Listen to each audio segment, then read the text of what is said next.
see why you play football, not basketball. Damn. Hey, man, you know. We starting like that today? Shots fired. You got a whole bunch of shots back there too with the coffee. Hey, he woke now. But nah. Let's kick this thing off, man. Welcome back to the Circle of M podcast. I am your host, Marcus Smith II. Got my co-host with me, Dre. Yeah. We got a special guest. Hey, we got a special guest today. My good guy, Tre Sullivan, man. I'm happy that you came on with us, man. We've been on this journey. Circle of M is about mental health. It's about us talking about life, and it's about us unmasking the feelings that cause some of these mental health issues. Yep. So I'm just happy that you came. You also Super Bowl champion. Mm-hmm. Played with the Eagles. I was there with you, playing with the Eagles. You still training and playing now, man. And we like to do this first segment. Mm-hmm. It's gonna be this ball. Okay. And we're gonna toss the ball, and this is kind of like a little icebreaker for us to get warmed up on what we do. So what I'm gonna do is I'm gonna toss you the ball first, and wherever your thumb lands on, you just answer the question. Okay. All right. So that's what we're gonna do here. Whoa. Got the mic in the way. Yeah. Worst fear. Ooh. That's popping it off right there. Jeez. It could be anything. Oh, so heights. Yeah. And it took me a while to get over it. Roller coasters, I was cool, but when it came to planes and stuff like that, no, sir, I couldn't do it. You ain't the only one. I couldn't do it. All right. Oh. Something you did that got you in trouble. You know, I come from the world of, my parents, they were gonna whoop you. Oh, you know what I'm saying? I don't know if y'all come from the same atmosphere. They gonna whoop you now. Like you get in trouble, you do something, you lie, whatever it may be. They gonna put the belt on you. Mm-hmm. So for me, we was playing football in the street, and my dad had this old brick mailbox. I caught a pass, ran into the brick mailbox, broke it. Think about a brick now. This dude built different. This man built different. It was old though, bro. It was his time anyway. That's why you went first round right there. No. Man, sent that video in. Hey, that ain't what the 6 years old. That ain't what the Eagles fans saying, but they booed me when I got drafted. They said, "Who the hell is this guy?" I could toss the ball right there. Ooh, I didn't miss. Football players. I know. Second time's a charm. But no, all right. Man, let's get into this, man. Our mental health in America today is, really just us being able to interview you. Definitely. And our atmosphere on this show is really just us talking, us being able to have candid conversations, kind of like your pivots, your I am athletes of the world. And the difference with us is we really dial in on mental health and life in itself. Right. So I want to really just, start off with taking us through how your upbringing and, where that started. Because I know that you went to Shepherd. We're going to get to that next. But tell them, where you went to school at here and, your uphill battle of getting to Shepherd or where you are now. Okay. So I actually started out at Bishop McNamara. Went there for a year. My parents, man, they jacked me up out of there. I was in there, tripping, bad grades. Was that an all-boys school? Nah. That's the Mather. Oh, that's the Mather. Oh, okay. McNamara co-ed. So in there, tripping, chasing after girls, not focused. Was playing football. I played JV. But definitely, Coach Bevel had talks, about me playing varsity next year, things like that. So, things were looking good on the football field, but not in the classroom. So my parents were like, they didn't give sports scholarships. So my parents like, we're not paying all this money for you to go ahead, cut up, things like that. You going back to public school. So I went to Gwynn Park, which was my zone. Everyone I grew up with was very familiar, things like that. It was like being home again. But it wasn't home because I couldn't play football. Didn't have a 2.0, so I actually sat out my sophomore year in high school. That was kind of rough, just going to school, being a normal student. you've been playing sports your whole life. I ran track, played, you name it, I did it except baseball. It's the only thing I didn't do. That's what's up. So, you know, that was tough. But got things back going. Wouldn't say the best. I made 2.0. That was enough to play. Right. But, started getting things rolling. But you got yourself back on your feet. Yeah, you know what I mean? Definitely. Because you know, it's so crazy. I went through the same thing. Yeah. Like when I was in high school, I couldn't play my sophomore year. For real? Yeah, bro, because I had two Fs. Yeah. Right, and you got to have passing grades to play. Right. Right, and at the time, I just, you know, I was chasing girls too. Definitely. That wasn't. Football wasn't on my mind like how it should have been. 100%. And then I went to go, you know, live with my dad, and you know, everything changed then. But nah, keep going. I'm just, you know, I just wanted to. I mean, she was the same. Yeah. But you the one that just said, if you was on the beach, I'm the only one married here. You know, you know what I'm saying? He got a point. But I mean, if you think about it, the whole dynamic of that, people can actually see, like, all right, there was a point of our lives that the sport that we love was taken away from us. 100%. And then you get to the point, the next step is like, all right, I got to do whatever it takes to get back on the field. Right. That's your ticket. Right. Yeah. I'm going to be honest with you. That was probably my first year, 9th grade year, really taking football like super serious. Yeah. I was bouncing between sports, football, basketball, track. You know, when you younger, my parents, you know, I was very thankful for my parents. You know, every sports, whatever I wanted to do, they was there. They took me there. Yeah. Things like that. So they gave me every opportunity I could get. So I didn't really know if I wanted to run track, play football, or play basketball. At 9th grade year, you know, my dad, it was during basketball season, and I was like, man, you know, I think I'd rather play football. Yeah. So we stopped playing basketball, went straight back to football, and that's when I started to take it like a little more serious. I was a huge Sean Taylor fan. So you know that kind of rest in peace, of course. That was my guy. He kind of put me on that path. I wouldn't say that I was so focused on playing in the NFL, but it's just my love for the game was through him. Yeah. But let me stop you. But the way you play is like Sean T, though. Oh, yeah, definitely. The way you be coming up, hitting. Like, I remember you had one of the hardest hits of the preseason one year, and it was going everywhere. Everybody was like, who is this kid? I knew who you was. Yeah. But that's when, you know, you was putting everybody on notice who you were. So, nah, that was cool, though. That was cool. Definitely. So, you know, that kind of made me want to play more. Like I said, I wouldn't have said that I wanted to play in the NFL. Yeah. But I did start to see my talent surpass like many other kids, and knew that, okay, this could be my ticket. You know what I'm saying? So, but you know, a lot of things I went through, like you said, you didn't play temporary year. I didn't either. My whole life has been like a breakthrough. You know, many like hurdles. Sir. Yeah, definitely. Underdog, many hurdles. Things that I had to get through that I didn't really expect. So, well, let's talk about that. Yeah, then. definitely. Let's talk about it a little bit. Cause let's take people through. You got your sophomore year, and then you come back. Obviously, your junior year. Let's talk about how, you know, mentally how it was getting back on the field and actually doing what you love to do. Because I'm not sure how many offers did you have coming out? Like none. So how was that like? That was tough. Because you knew you was good enough, but yeah. So the hardest part about that, and what kind of was an eye opener for me.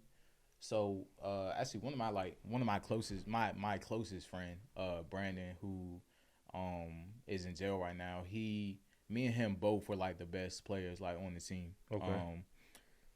Man, every day I would go to school, and it was like I was in the coach's office all day. Right. Constantly, you know, you get that call on that little announcement thing. Can we get Tre down to the office? You know, as a college scout here. Yeah. Things like that. Miami, Maryland, like you name them, we talked to him. Wow. But he was getting all the offers. I wasn't, because you know, my grades were just so bad. I couldn't get my SAT to match my GPA. How that scale used to be. So it was a struggle. Definitely frustrating. But like I said, a breakthrough at some point. So one of my other close friends, Mike, he actually had an offer from Shepherd. And I had went up there, just being a friend, going to go support him. Went up there, and Coach Ramal, who was one of the coaches there, he told me, he was like, man, we've been trying to talk to you, but we thought you was going D1 like 100%. Yeah. So we ain't try. Yeah. And I'm like, man, I don't have any offers. You know what I'm saying? So he like, man, you got some shoes or something? Like, you could work out today with them. So That's I kid crazy. you not. I kid you not. They gave me a pair of shoes. His name was Mac. And this is Shepherd. At Shepherd. Okay, yeah. okay. So we ran a 40 in the gym. I wear a size 10, 10 and a half in shoes. I ran in like an 11 and a half shoes. I'm doing drills. That's crazy. Like, you name it, I'm just, trying to do something. It was an opportunity. I'm like, shoot, I ain't got nothing. My parents, they well off, but you don't want your parents to pay for school. That's tough. That's a lot of money. So I had to do something. And it was a breakthrough, and they offered me. And once they offered me, then, other D2 schools started to offer me. And, that was it. I probably had like 6 or 7 offers before signing day. And I was like, man, I'm going to Shepherd. Like, it was just fitting. That's a blessing, bro. Yeah, it was. And, I'm thankful for it. Think it's about crazy. That. Like, my first thought going to Shepherd was, man, I should be D1. You know how it is. Like, as a young kid, everyone that chip on your shoulder. You see everyone going D1.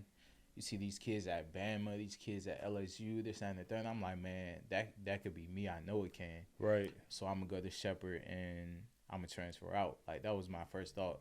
I mean, rightfully so though. Rightfully so. If you thinking about, like, I was talking to Dre, and that your talent is a part of the best. Definitely. And you get to school not realizing that, God placed me here for a reason. Right? And I've always been the underdog, and I know I can play at these other schools. So you already, that's building your chip. So when you play here, you about to be a whole maniac. A whole different level, right? On the field. So to add to the story of a breakthrough, I got there, I'm doing my thing.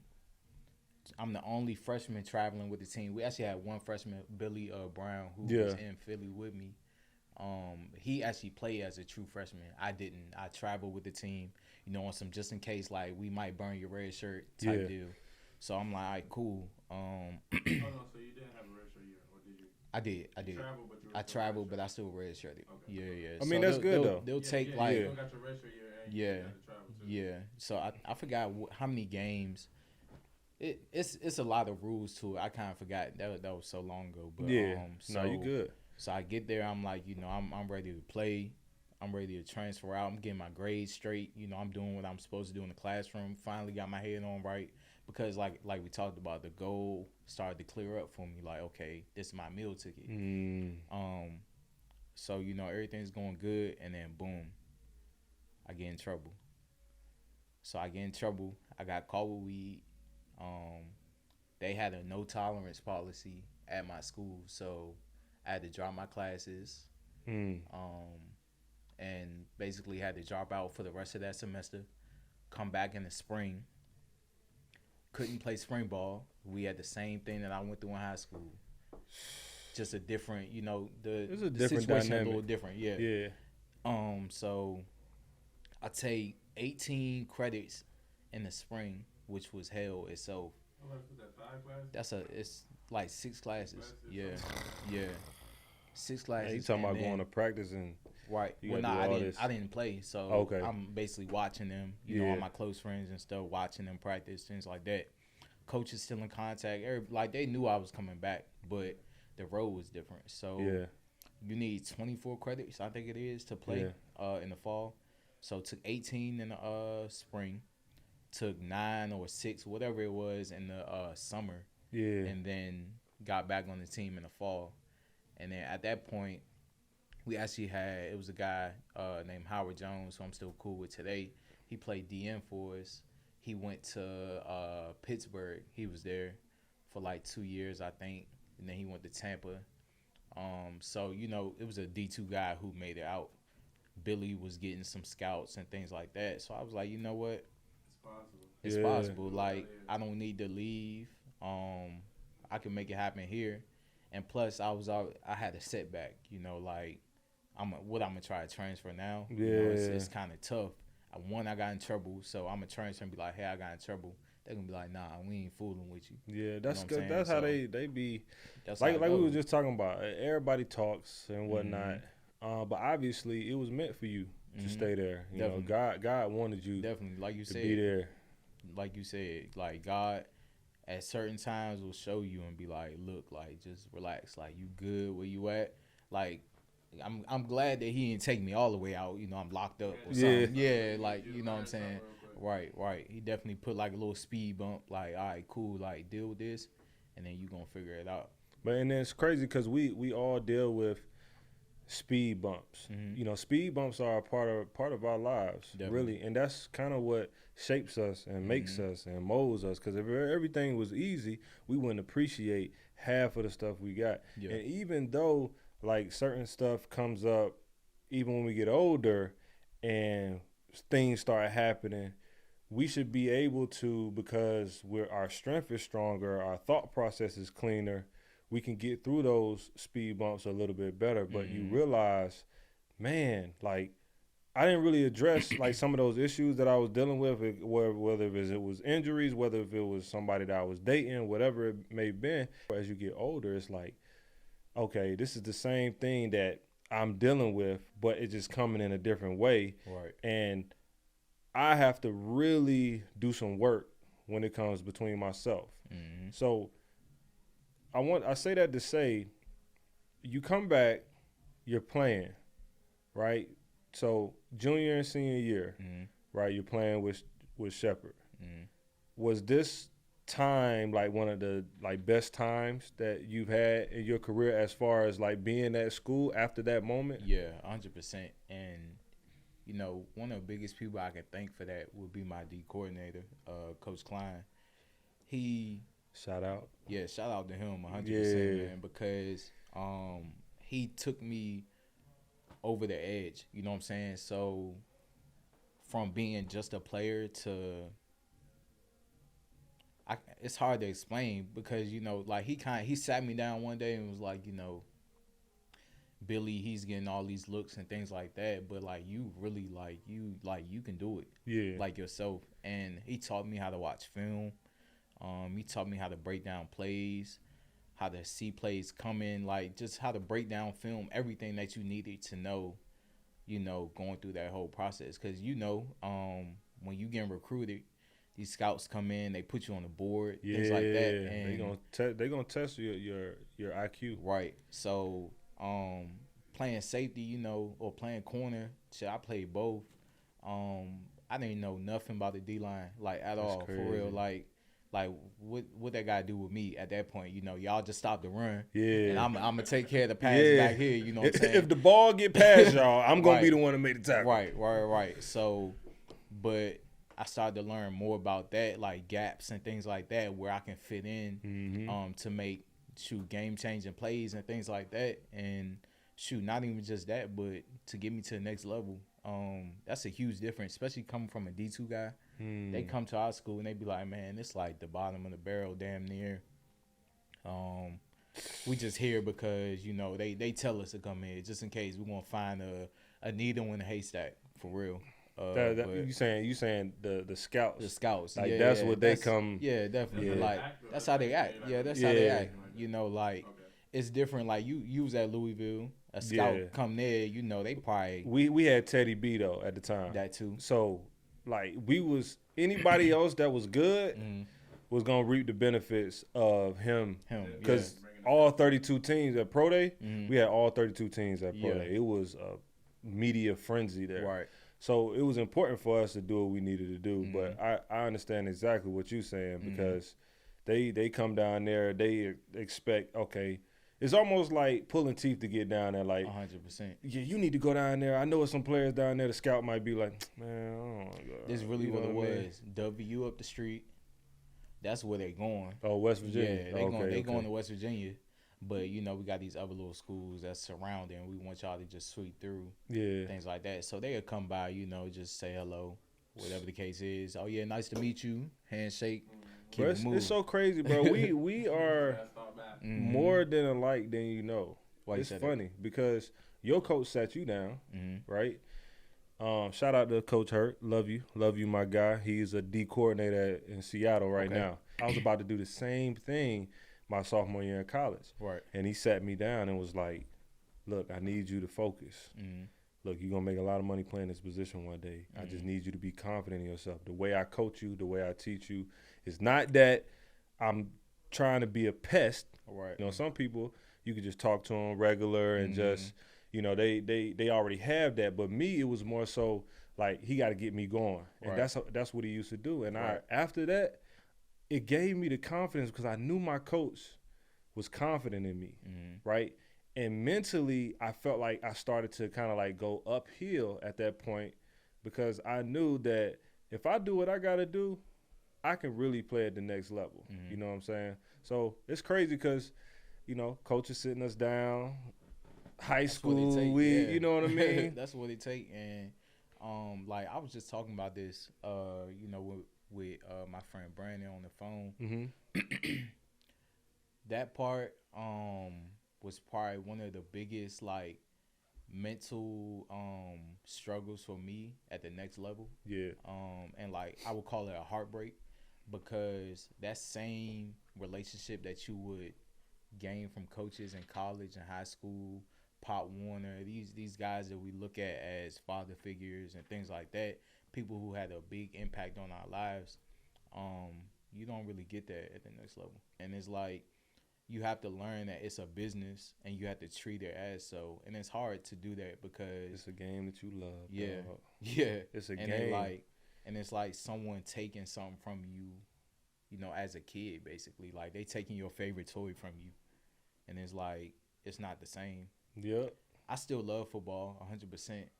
It's hard to take the love from me, but how you deal with football, that gets stripped from you, 100%. Well, let's dive into that a little bit. Well, first off, your role was way different than mine.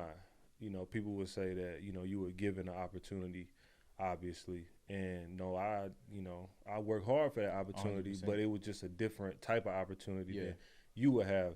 You end up going undrafted. Talk about that uphill battle of just trying to make it and really succeeding at your position. You know what I'm saying? Because you were undrafted, but at the same time, you know, I was able to see you and meet you for the first time. Right. I think it was 2017, right before I left 16, the Eagles. I think it was 16, yeah.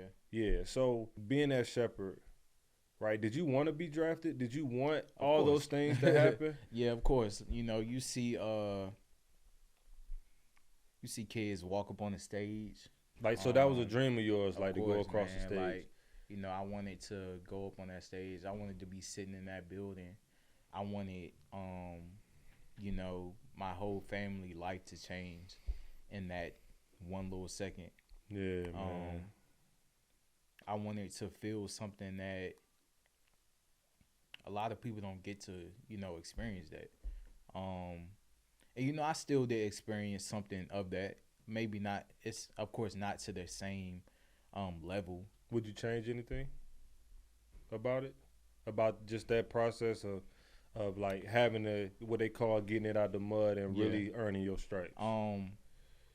That's weird. I was just talking about that too, because it's like a part of me says yes, but a big part of me says no, because you know I am who I am today because of all I've been through. Right. The path was different and things like that. Do I think things may have played out a little differently if I went to maybe a bigger school? Things like if I went to Alabama or something like that, you know, do I think my path would have been easier and a little more stable? Yeah. But would I be who I am today? No. So That's all what's in up. all, I would probably say no. I wouldn't change anything. Created that dog, Yeah, that 100%. dog mentality. Yeah. You know what I mean? And Mhm. you did some great things, bro.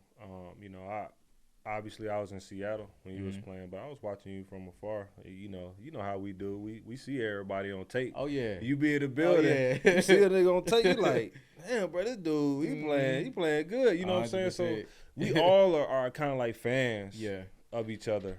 But like the next step, because really what we trying to get is we talking about injuries, Mhm. right? We talking about injuries and mental health and what that does to you mentally when you have worked your whole life, you have did everything you could possibly do in the off season. You going to Dr. Shin, shout out to Dr. Shin. Mhm. People don't know Dr. Shin, but Dr. if you in Shin, man, Philly, shout out to him. if you want acupuncture, you want to get right, go to Dr. Shin. Mhm. And then it gets stripped away from you like something small or like just something that happens, and then next thing you know, like you're hurt. And we know with the NFL, when you hurt and they can't use you, it's like they almost like put you on the shelf 100%. and try to say you injury prone, but you hadn't Yeah. been in, you know what I'm saying? Well, actually, that was so when I had surgery, that was my second injury. My first year. So what year was this? Tell so them that what year. was 2020. All right, when so I had the surgery. you had been in the NFL. Yeah. You So, played. You were starting Mhm. as well, Mhm. because I remember. And so then after that, this was like your third year. Yes. So Okay, my all third right. year was when I had the surgery and that extra injury.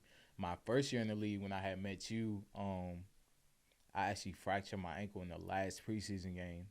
But I was blessed enough to make a lot of good plays. And they actually looked out for me in Philly, giving me a injury settlement. Yeah. So they put some money in my pocket. Did the three extra weeks that you can't go to no team and things like that. And then they brought me back on. I was on Peace Squad the rest of that year.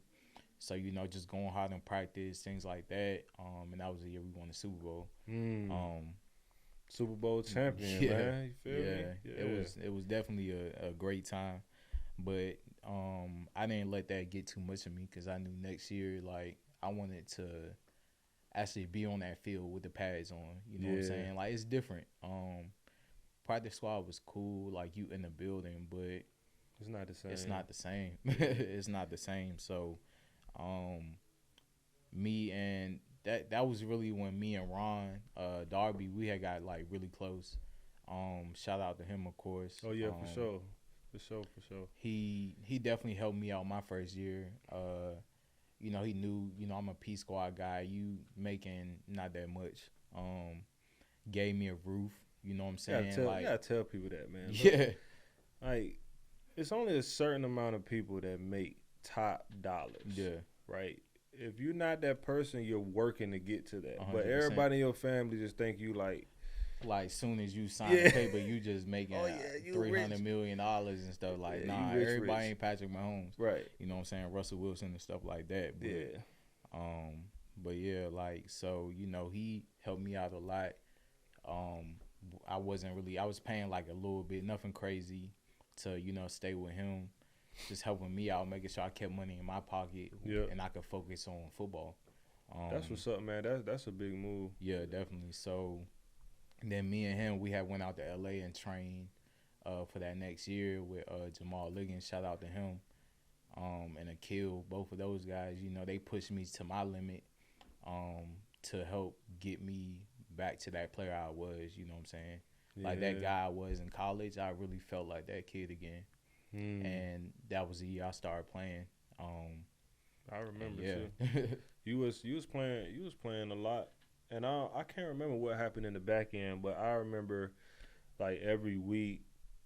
I mean, I just remember seeing your name. I remember seeing like you on the list.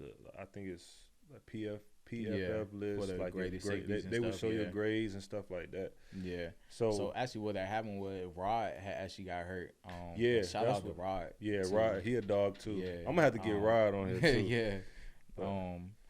Rod was definitely a huge impact. impact on me as a player or person.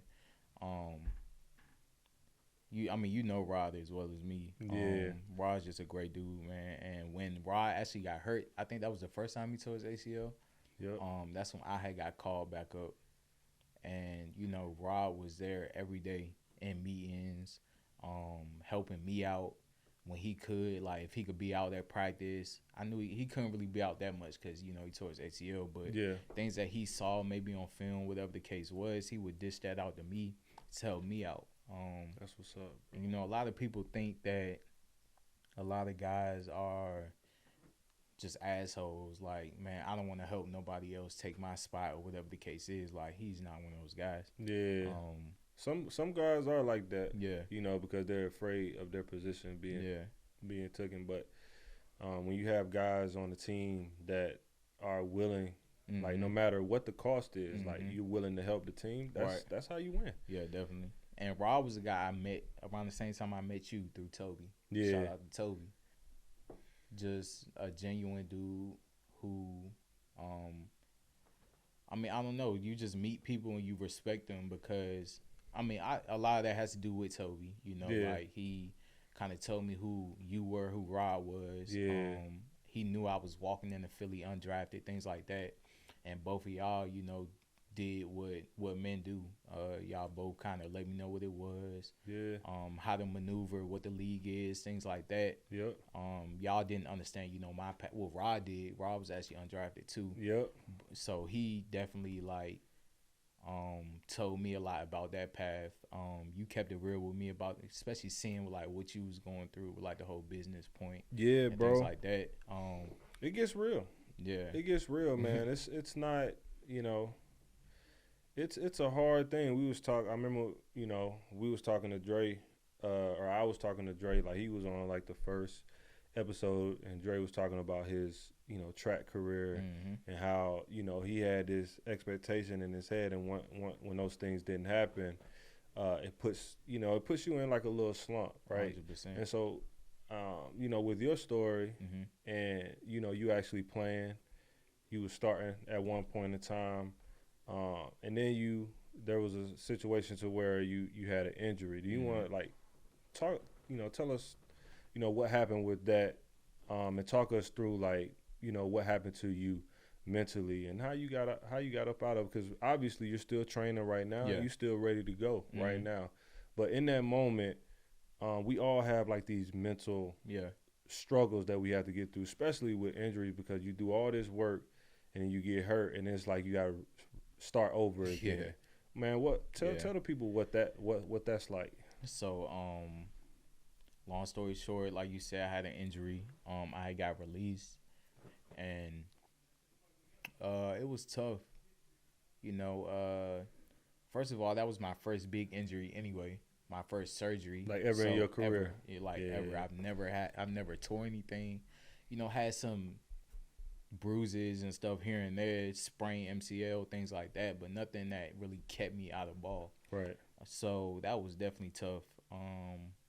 Not really knowing what to expect going into it was the biggest scare. Okay, doctors telling you, okay, I had a hip injury, so it's real serious. They like, man, it can, depending on how it heals, we don't know if you're gonna play or not. So I hate hearing that. That's that's negative. You know what I'm saying? Negativity. Right. Oh, come on, bro. Right. Part of me sitting there okay, they paying you to say that. Yeah. Whatever the case is, you supposed to say that, but it's gonna work out. Yeah. I knew in my head that I was gonna make it work regardless. I was just a faith I had in myself, in my body, and things like that. But it was definitely tough, and the toughest part wasn't even on the field, honestly. It was the mental aspect of friends, family. So how did your family treat you in this point? Or when you say family, I would say my family did exactly what they were supposed to do. When I went and got my surgery, my dad went with me, and I was on crutches for 2 months. I could barely shower by myself, things like that, because it was my hip. It's a extreme part of your body, getting in and out the tub, things like that. he didn't have to help me with that or whatever the case was. I mean, he had to backtrack. Yeah. I get it. But yeah, I mean the fact that You basically like he gotta help you. yeah, This your and whole mind you, like really, if you think about it, like for a lot of us, we left home. I left home as soon as I went to college. So I was 17. Actually, I had a late birthday. I was really a grade up than I was supposed to be. So I was 17 in college. Really didn't come back home. Like I damn near lived by myself since I was 17. Yeah, me too. That was me too. I ain't never. So I didn't really need my parents' help. You know, they would help me here and there, especially financially, because you know college wasn't getting nothing. You got a scholarship. They getting a little something now. Yeah, they getting something now. I wish I was too, but yeah, you know, they would help me food, things like that. Come support me at all my games. But that was when I would see them, you know, for games and things like that. Maybe a little time I could get to run away, go home, say hello, but I wasn't staying home for the whole summer. Yeah. I wasn't staying home for the whole winter break. Winter break, I was still playing, things like that. You know, you got bowl games for D1. We had playoffs and D2, things like that. So I wasn't really home. So this was the first time that, you know, I actually got to get home. Yeah. And my parents are right there, you know, the whole step of the way. Hit me up, hey, you need a ride to therapy, whatever the case is. You know, me just being me, I'm like, man, nah, I'm good. Yeah. I'm crutching myself into the car, hopping in the car by myself, trying to thug it out. Trying to do it yourself. Yeah, trying to do it myself, but still my parents always coming over, checking on me. Yeah. Things like that, letting me know, like, hey, if you don't want to live by yourself or whatever the case is, like, you can come move back with us until everything good. You know what I'm saying? Like, we got you. Yeah. You know, I can only thank them for that, you know, and people say that's what parents are supposed to do, but, like, it really felt like the way that felt was just so good because I was losing friends. Just saying who was really there. Yeah, you know what I'm saying? Like, were you thinking in that moment, like when you was losing friends, because I think all of us have lost something or lost friends. Like, were you thinking in that moment, like they were only there because of what you could do? Yeah. And like when you see that, you know, it's a mental battle because you're really trying to decipher between like, damn, or it's like you're in denial, like, damn, like that's why he was rocking with me. Right. And the hard part about that was I started to treat the people who really genuinely love me different because that whole persona of the friends I was losing, and like you said, people who, dang, they only rocked with me because, you know, we was going to the club, we was doing this and the third. Yeah. You know, I'm paying money, whatever the case is. So I started to look at everyone like that, you know what I'm saying? And it was unintentional, but maybe the way I would have responded to my sister, maybe the way I responded to my mom could have been like a little extra because of the way I was just feeling. Like, and I didn't really understand, like, you know, what I was going through. So, that's crazy. Like I've lashed out on people, you know, unintentionally because of how I felt, how other people made me feel, you know what I'm saying? And I got to a point where I was able to apologize and realize what was going on. But, you know, it took therapy for me to get there. And so do you feel like you were depressed? Like, yeah, before? 100%. So even so, not having the same, like, because the whole trajectory changed, right? Now you only got your parents. You feel like your tight knit family right there with you, and you can't play, right? And you have to do this. You know, you have to go to physical therapy and things of that nature. Right. So in that moment, you would say that you were depressed in that moment. Yeah, I was. I want to hit this. I Talk definitely about that was. a little bit. You know, I was down a lot. That feeling is like it's like a cloud, bro. It's like I don't. It's so hard to explain what it is because like you don't really know what it is. It's just like you just don't feel good. Yeah. Like that failure feeling. Yeah. You know, and you used to accomplishing the things that you wanted to accomplish. Right. It's like, Right. And it's like you said, I mean, I'm thankful for the people that I did have there, you know, and Dondre, he definitely one of them. Yeah. Shout out. Yeah, I mean that's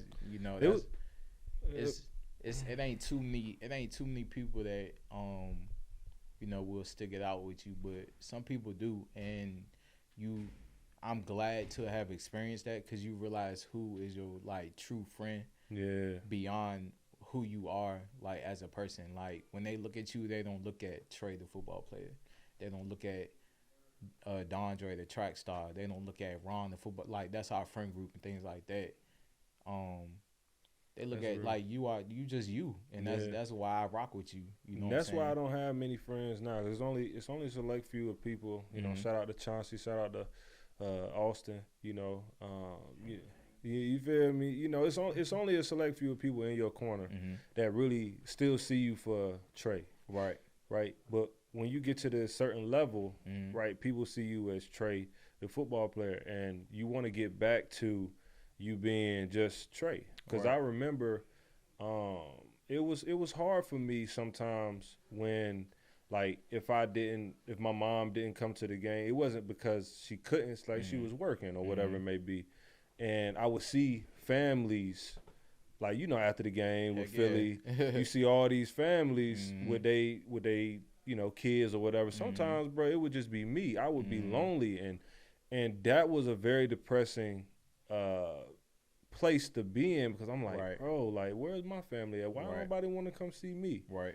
You know what I mean? So, I mean, I really like what you said about that when it comes to, like, your injuries, when it comes to, like, what you were dealing with, and you being honest about, like, you were lashing out. Right. Because I was lashing out too, bro. Even it wasn't about injuries, but it was about money, right? And my sister or my mother could have really needed something. But I was just telling everybody no because I was tired of people asking me. Right. You know what I mean? And I could have really been a blessing to somebody else, but because of Joe Blow Smoke asking me for something, it just really tainted everybody else. You know what I mean? It's like that. I mean, that's tough, you know. And I think I don't know if you saw something Debo had put out the other day. He had said like something about how a lot of people don't really understand like the mental stability it takes to be a football player and to bar. That's a bar, y'all. Oh, you gotta say that again. The mental stability it takes to be a football player because the people you have to support, and then you have to support yourself at the same time, like mentally, physically, things like that. Like you running around giving everyone all this money, you doing this, that, and the third, paying this person rent, you helping out with this, and you gotta wake up in the morning, go work out to make sure everything's still. And half of the time you ain't even did nothing for yourself yet. Right. That's what made me realize. Like my wife, she was like, I ain't even have a spot. Like I was trying to get somebody else a spot.